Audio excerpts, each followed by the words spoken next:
Hello दोस्तों, कैसे हैं आप सब। साइंस एकेडमी के ऑनलाइन सेशन में स्वागत है आपका।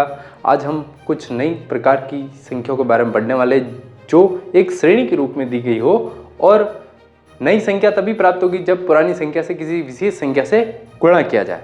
अब ये किस प्रकार काम करती है, तो चलिए हम कुछ उदाहरण लेते हैं, सूत्र देखते हैं किस प्रकार ये ट्रिक काम करती है। तो चलिए, क्या है ऐसी संख्या श्रेणी जिसमें लगातार दो पदों का अनुपात समान हो। अनुपात समान होने का मतलब है नई संख्या तभी प्राप्त होगी जब पुरानी संख्या से किसी संख्या से गुणा किया जाए।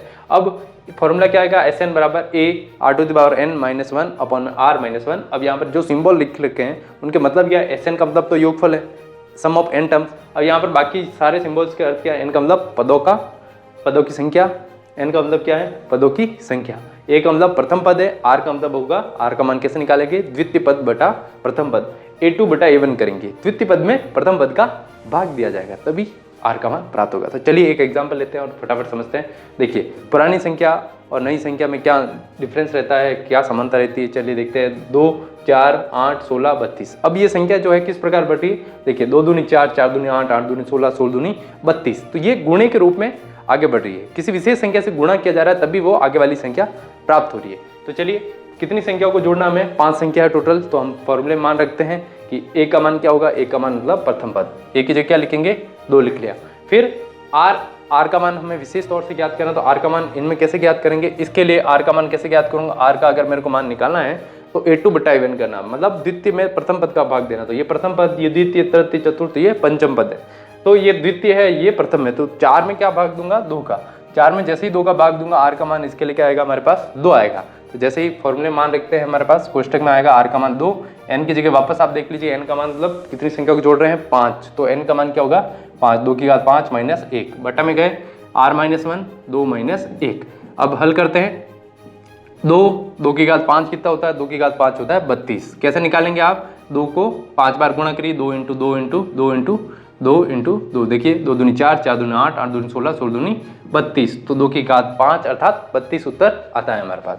तो 32 माइनस 1, और नीचे देखिए 2 माइनस 1 1 होता है, 2 माइनस 1 1 होता है। तो 1 का भाग देंगे, कोई फर्क नहीं पड़ेगा, ऊपर ही गुणा करना है। 2 × 32 में से 1 घटाएंगे, 31 गुणा करेंगे और हमारे पास क्या आएगा, 62।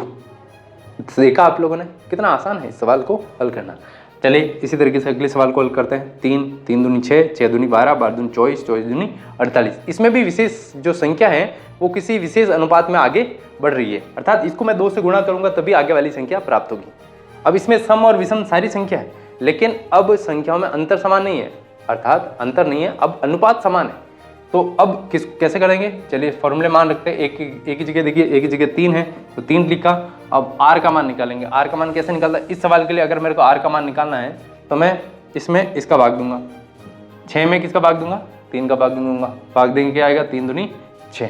तो इस तरीके से r का मान आएगा। अब फॉर्मूले मान रखते हैं, तो फॉर्मूले मान रखे, देखिए 2 और n का मान वापस 5 है, क्यों 5 संख्या को जोड़ रहे, देख गिन लीजिए।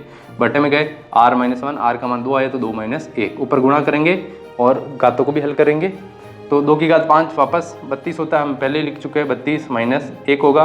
नीचे 2 में से 1 गया 1, 3 × 32 माइनस 1 31, गुणा करेंगे 93। तो देखा आपने, कितना आसान है इस सवाल को हल करना।